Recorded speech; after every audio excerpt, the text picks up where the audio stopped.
Hoş Sun, or good day. You have arrived at House 2.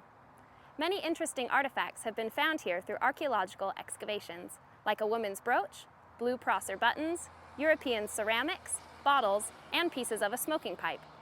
These findings have led historical archaeologists to believe that House 2 was used by families.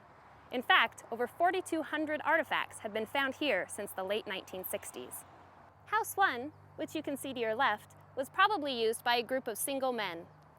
Both houses are reconstructed on their exact historical locations. Fire destroyed all buildings in the village so that by 1860, little evidence of the once vibrant community was left. The original House 2 was much like this one. Notice the size and way it's constructed. It's small and rectangular, just 24 by 18 3/4 feet. Wide planks make up its exterior, and it's built directly on the ground in a method called earthfast. I'd like to show you the inside of the house. Let's go in. Do you notice how small and cramped the interior of the house is compared to today's standards? The residents would have made use of every space available. The rafters made a good place to hang clothing.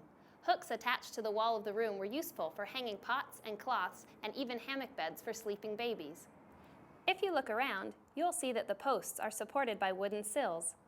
This may have made the house easy to repair when the wood deteriorated from the damp weather, for employees had to construct and repair their homes during their off-duty hours. The earthen floor you see is not unlike what may have been found in the original house. It probably was partly covered by a grass mat, blankets, or animal furs to provide some insulation from the damp ground.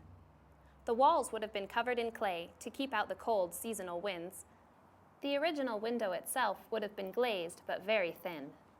The fireplace would have been used for cooking and to stave off the chilly Pacific Northwest winters. A lot of people, perhaps up to a dozen, may have squeezed together in this small space. That's a good look at the inside. Let's go back outside.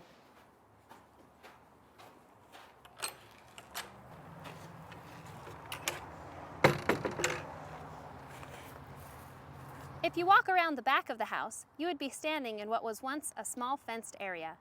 Historic maps led historians to think that these areas might have been small gardens, but recent archaeology, parasite, and pollen studies show no evidence of gardens and suggest that they were probably pens for animals, such as hogs, used to trade or supplement the weekly rations the company gave the men.